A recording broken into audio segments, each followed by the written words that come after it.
আমাদের ভবিষ্যৎ যেন পুরো দুনিয়াটাকেই শুধু ঘিরে থাকে, অথচ প্রকৃত অর্থে পৃথিবীতে ভবিষ্যৎ বলতে একটা জিনিস সুনিশ্চিত ও নির্ধারিত, যেটা আমরা কখনোই উপলব্ধি করি না, বা করলেও খুব কম মানুষই করে থাকি, যা কোনোভাবেই মিস হবে না, মিস হওয়া অসম্ভব, যেটা সবার জীবনেই আসে আর আসতেই থাকবে, তাতে কোনো সন্দেহ নেই।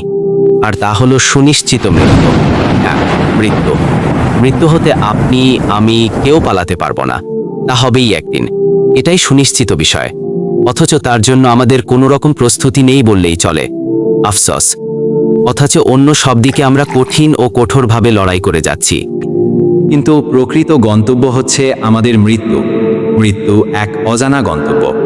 হ্যাঁ ভাই ও বোন আমার, আর কত বিলাসী জীবন। আজকে আমি বা আপনি বা যে কেউ মারা গেলে তার জন্য কি আমরা প্রস্তুত আছি? আমাদের যিনি সৃষ্টিকর্তা, সেই মহান দয়াবান রব, যিনি আমাদের সব কিছু দেওয়ার পরেও আমরা তার জন্য কি করতে পারলাম? আফসোস।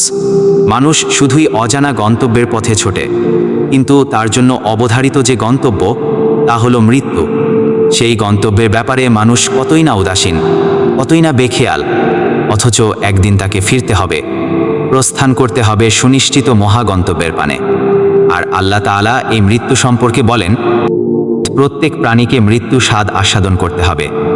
সবাইকে এমন এক অনিবার্য সত্যের মুখোমুখি হতে হবে, যেখানে তার সকল কর্মকাণ্ডের হিসাব হবে পুণ্য বা পাপের নিক্তিতে।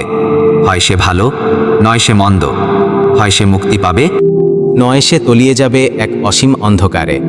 মৃত্যু হতে কেউ বাঁচতে পারবে না।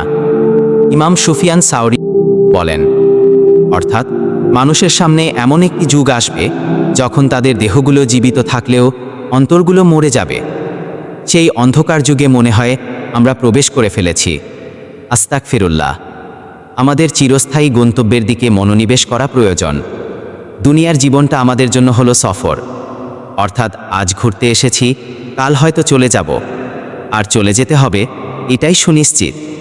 তাই পৃথিবীর সৌন্দর্যকে হালালভাবে উপভোগ করার পাশাপাশি আমাদের আসল গন্তব্য মৃত্যুর জন্য প্রস্তুত হতে হবে।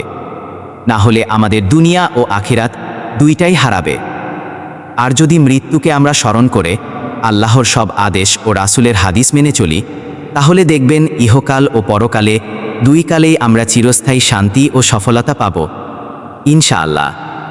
আল্লাহ তাআলা আমাদের সবাইকে কবুল করুন। আমিন।